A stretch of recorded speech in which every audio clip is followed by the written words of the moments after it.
at the Xlr booth, and we're talking with Kyle Miller. Kyle, it's good to see you. Nice to meet you.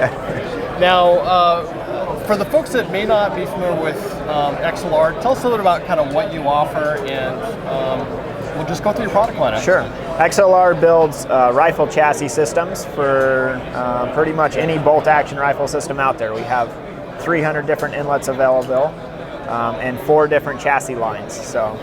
And I believe this is what you'd come up with first, correct? Yeah, this is our original Evolution series. It is a tubular handguard style chassis.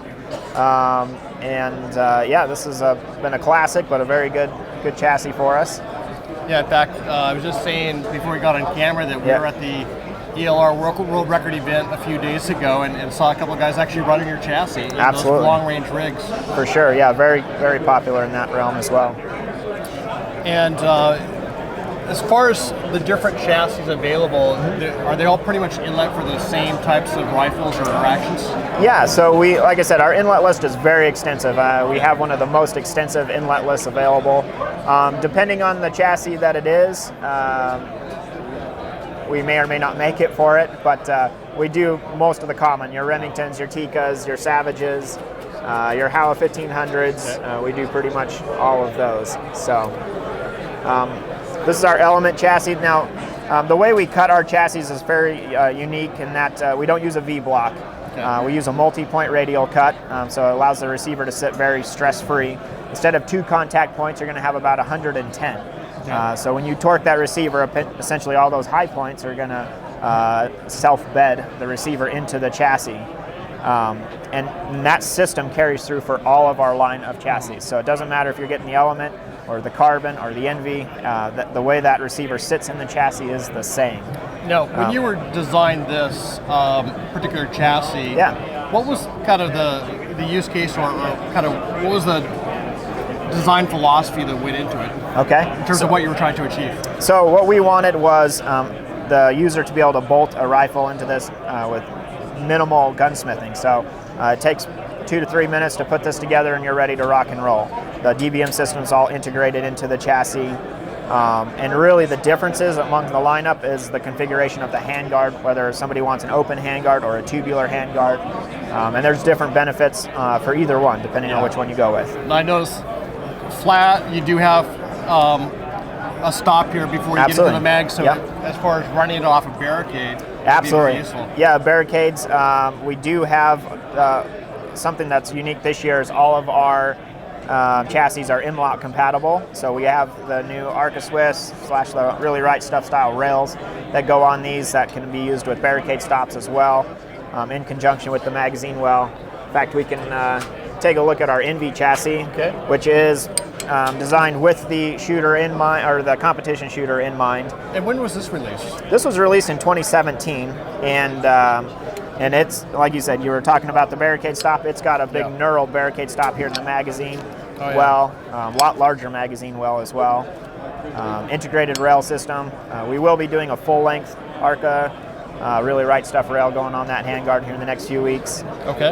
And yeah, we've got the Arca Swiss barricade stops that are movable on the handguard as well. Okay, it looks like the pick rail is actually part integrated. Of the chassis. Yeah, exactly. So again, that comes from the precision rifle guys that wanted something that wouldn't have the option of coming loose. So it's machined into the chassis, it's never going to come off. So now I noticed something unique here, that this actually folds. Is that part of the chassis or is that an option? That is an option that can be added or removed from the chassis at any point in time. It's an accessory that we offer. Works for any of our chassis. It can be folded to the right or to the left. Okay. And this seems a little bit new to me as well. It is. That is a different Dbm lever we came up with that can protrudes from the bottom, the same as a traditional lever, in that you can release the magazine, but also with the index finger when it's on the grip. So it just gives you more options for using the rifle to your advantage. And lastly, tell us a little bit about this particular accessory. Yeah, this is really cool. I mean, grab this from you real quick and we can show you.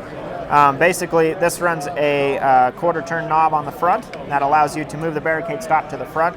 You get to your barricade, set it down, drag it back, lock it down. The retention knob can be indexed to get it out of your way, but that just provides a real stable platform that bites on the barricade really hard. Yeah, very nice.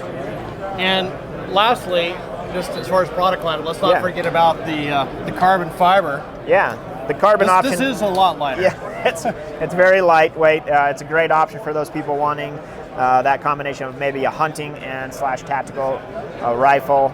Very lightweight, still a long handguard to put the bipod pretty far forward and stuff. So yeah, very nice. Now, pricing as far as the different chassis, our pricing starts for a complete chassis system with our Element series. Starts at $595 for a complete chassis. Now that varies based on the options that you choose, but it'll go all the way up. The carbon is our most expensive setup, starting at $900. So you've got $595 for the Element. The Nv is $740. The Evolution is $750, and the carbon is $900. Very nice. Now, when we buy the chassis, the buttstock is separate, is that not right? Actually, the buttstock is included. Oh, it is. And we do have several different buttstock options available, depending on what the end purpose of the rifle is being used for. So, yeah. Okay. Now, Kyle, I wanted to thank you. Now, I wanted to bring somebody in that we'll talk to next is actually one of your top shooters that you sponsored, Jake Fibbert. Absolutely. That uses your chassis. He does. He's used it for a lot of years. All right. We'll talk to him next. All right. Thanks, Steve. We're with Jake Fibbert that is actually a sponsored shooter with XLR.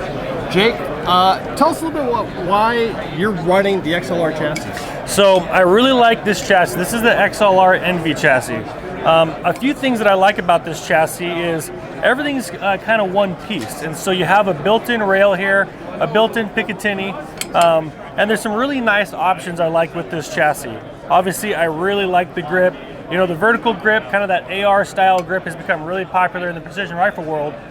It really allows you to get a comfortable position and go from there. This happens to be the Tac Light Buttstock. I run the tactical, so it's a little bit more rounded. But for adjustability, it's all there. You got adjustable height on your cheek piece. You can swivel and cant this any way you want. Obviously, your length of pull is also adjustable. You got your bubble level in the chassis and some really cool options for this chassis that I like. XLR is making a 1.5 inch dovetail barricade stop. And so basically you're going to be able to slide this back and forth, and when you're ready, type design. Yeah, you know, there's a lot of them out there. The reason I like this one is because it slides on the rail and clamps down really nicely. So you have some knurling on this barricade stop, which is really important. And then you have some good knurling on the front of the mag well pretty here. Aggressive knurling. It is very aggressive. And you know, the reason you do that is because when you're on wood or metal, some steel, you really want to grip in, and you really want everything to bite on it, you know, onto each other. So yeah, XLR Nv Chassis, love it. It's what I run, and I plan to run it for a long time. Great. Thanks, Jake. Yeah, absolutely.